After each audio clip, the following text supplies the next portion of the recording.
Il y a des lieux en France où le temps semble s'être figé, où les murmures du passé résonnent encore dans le silence.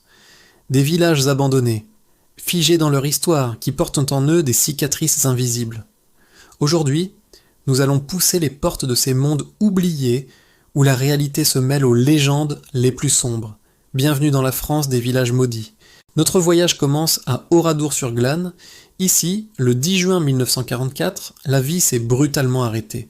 Les ruines calcinées, laissées en l'état, sont un mémorial à ciel ouvert.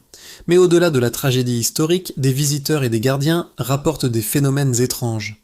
Des pleurs d'enfants semblant s'élever de l'école détruite, des silhouettes fugaces aperçues aux fenêtres noircies. Est-ce le poids insoutenable de la mémoire qui hante ces murs, ou l'écho d'âmes qui refusent de partir ? Le silence d'Oradour est plus assourdissant que n'importe quel bruit. Nous nous dirigeons maintenant vers Goussainville, le vieux pays, à quelques kilomètres seulement de l'agitation de l'aéroport de Roissy. Ce village a été vidé de ses habitants non par la guerre, mais par le bruit incessant des avions et un crash tragique en 1973. En marchant dans ces rues désertes, on a l'impression d'être observé. Des photographes venus capturer la beauté de l'abandon parlent de portes qui claquent dans des maisons vides, de lumières d'eau vacillantes aperçues la nuit dans le château en ruine. Certains jurent avoir entendu le son d'une cloche sonner depuis l'église, pourtant condamnée depuis des décennies. C'est comme si le village, malgré l'absence de vie, refusait de mourir complètement. Changeons de décor pour la forêt mystique de Brocéliande, en Bretagne. Connue pour ses légendes arthuriennes, la forêt abrite aussi des hameaux oubliés, engloutis par la végétation. On raconte que près du Val sans retour, des randonneurs se sont perdus pendant des heures, tournant en rond comme piégés par une force invisible. Des voix sans corps, des feux follets dansant entre les arbres. Certains anciens du coin évoquent des pactes passés, des esprits de la nature qui protègent leur territoire. Ici, l'histoire se confond avec le mythe, et chaque pierre, chaque arbre semble avoir une conscience.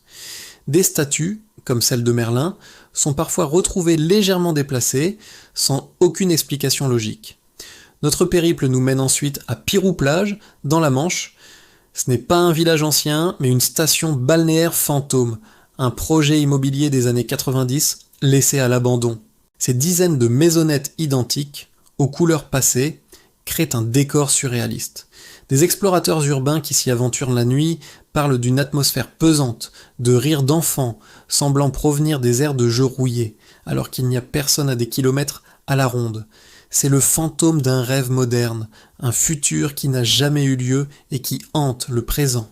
Ces villages, qu'ils soient marqués par la guerre, le progrès, la magie ou l'échec, partagent un point commun. Ils sont les gardiens d'histoire non résolus. Leurs fantômes ne sont peut-être que le reflet de notre propre fascination pour le passé, pour ce qui a été perdu. Ou peut-être que certains lieux sont de véritables portails où le voile entre notre monde et celui des souvenirs est plus fin qu'ailleurs. La France est pleine de ces endroits silencieux qui ont tant à raconter. Il suffit juste d'écouter attentivement.